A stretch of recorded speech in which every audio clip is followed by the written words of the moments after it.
el hombre al que todos conocían como Adrián. Beltrán había construido su fortuna con una disciplina casi feroz. Los periódicos lo llamaban visionario. Sus empleados, distante pero justo. Sus socios, implacable y brillante.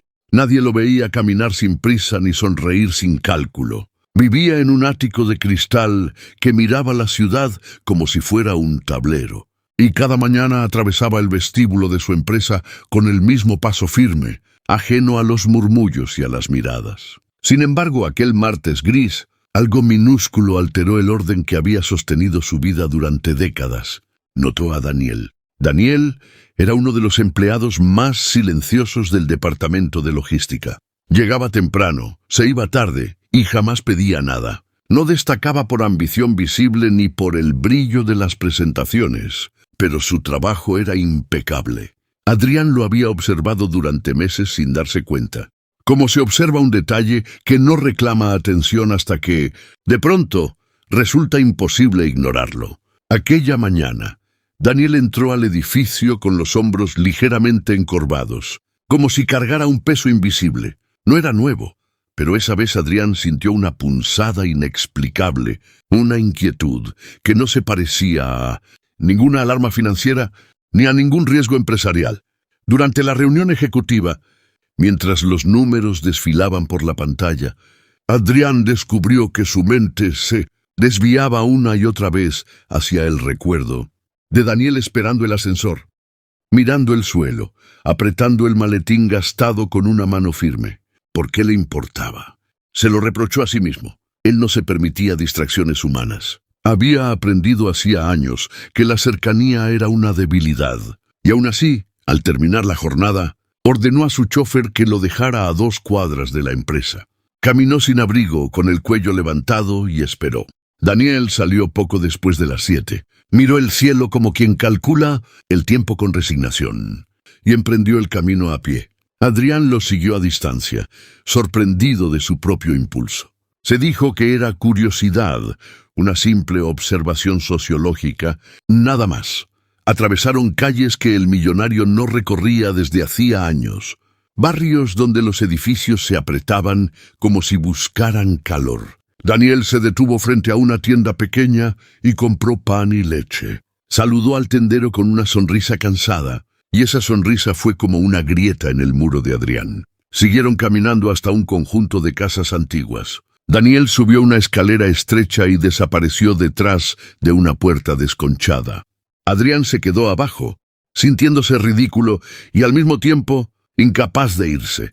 Esperó. Contó los minutos como si fueran acciones en bolsa. Cuando por fin decidió marcharse, escuchó un sonido que no encajaba con la escena que había imaginado. Una risa infantil, breve y luminosa, filtrándose por la ventana abierta. Esa risa lo persiguió de vuelta al ático.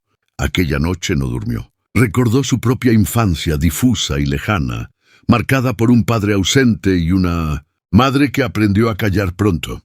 Recordó el hambre, la vergüenza, la promesa silenciosa de no depender jamás de nadie. En la mañana siguiente, Adrián volvió a observar a Daniel con otros ojos. Notó el cuidado con el que organizaba papeles ajenos, la paciencia con la que explicaba procesos, la manera en que evitaba el centro de atención como si fuera un foco demasiado caliente. Los días siguientes repitió el ritual. Siguió a Daniel sin ser visto, aprendiendo rutas y horarios, descubriendo gestos pequeños que no aparecían en ningún informe. Vio cómo entregaba un sobre a una mujer mayor en una esquina, cómo se detenía a ayudar a un vecino a cargar cajas, cómo entraba a una biblioteca pública y salía con libros usados. Adrián comenzó a sentir una mezcla de admiración y desasosiego. Había algo profundamente digno en esa vida sencilla, y al mismo tiempo algo que le dolía como un recuerdo que se niega a morir. Una tarde lluviosa Daniel no fue a casa de inmediato. Tomó un autobús hacia el otro lado de la ciudad. Adrián dudó, pero subió también. El trayecto terminó frente a un hospital público. Daniel bajó, compró flores baratas y entró por la puerta de visitas. Adrián lo siguió hasta el pasillo de pediatría, donde el olor a desinfectante y la luz blanca parecían borrar cualquier pretensión de grandeza. Daniel se detuvo frente a una habitación y respiró hondo antes de entrar. Desde el pasillo Adrián escuchó palabras suaves, cuentos inventados, promesas dichas, con una convicción que no necesitaba testigos. Vio a Daniel inclinarse sobre una cama pequeña, acomodar una manta, secar una lágrima ajena con el pulgar. Vio a una niña pálida sonreír como si el mundo fuera, por un instante, un lugar seguro. Adrián sintió que algo se quebraba en su pecho, un sonido sordo y definitivo. Comprendió que había estado persiguiendo cifras para no escuchar ese ruido. Regresó a su oficina con una certeza incómoda. No podía seguir fingiendo que no había visto nada, y sin embargo, tampoco sabía qué hacer con lo que había descubierto. El poder, entendió, no enseñaba a cuidar. Esa noche, frente al reflejo de la ciudad en las ventanas, Adrián aceptó por primera vez que su éxito no lo había preparado para la verdad, que se le venía encima. La verdad no llegó de golpe. Se desplegó como una carta escrita con paciencia. Adrián comenzó por lo único que sabía hacer bien: investigar. Sin usar intermediarios, sin informes fríos, preguntó con cuidado. Descubrió que Daniel había quedado a cargo de su hermana menor tras la muerte de sus padres, que había renunciado a oportunidades mejor pagadas para mantener horarios flexibles, que había aprendido a cocinar y a coser con una torpeza entrañable. Supo también del diagnóstico que había caído como un rayo, una enfermedad rara, tratamientos largos, esperas interminables.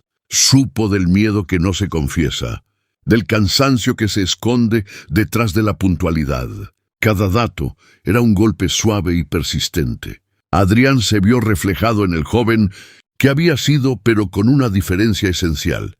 Daniel había elegido cuidar. Esa elección, pensó, era una riqueza que no cotizaba en ningún mercado. Y entonces apareció la pregunta inevitable: ¿intervenir o no?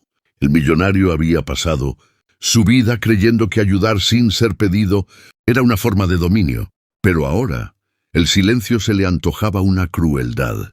Decidió hablar con Daniel, no como jefe, sino como hombre. Lo citó en su oficina un viernes por la tarde. El sol entraba oblicuo, y por primera vez Adrián no se colocó detrás del escritorio.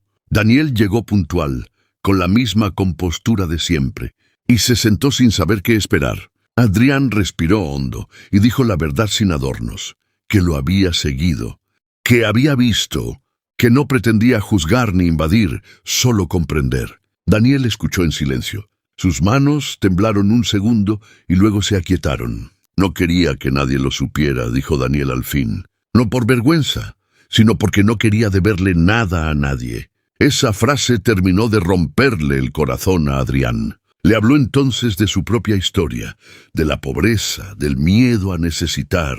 Le confesó que había confundido independencia con soledad durante demasiado tiempo. No ofreció dinero de inmediato. Ofreció tiempo, recursos sin condiciones, una red que no exigiera gratitud. Daniel dudó. Aprender a aceptar, comprendió Adrián, podía ser más difícil que aprender a ganar. Los cambios no fueron espectaculares, fueron discretos, casi invisibles. Ajustes de horario, apoyo médico gestionado sin anuncios, un fondo que se creó sin nombres. Daniel siguió trabajando, orgulloso y exhausto, pero con una carga menos. Adrián empezó a visitar el hospital, primero desde lejos, luego con una naturalidad que lo sorprendió. Aprendió a leer cuentos mal impresos, a escuchar silencios largos, a quedarse cuando no había nada que arreglar. La niña mejoró lentamente. Hubo recaídas y noches en vela, y también pequeñas victorias que parecían gigantes. En ese tiempo, Adrián dejó de medir sus días en reuniones y los empezó a medir en respiraciones tranquilas. Descubrió que el liderazgo no siempre consistía en decidir, sino en sostener.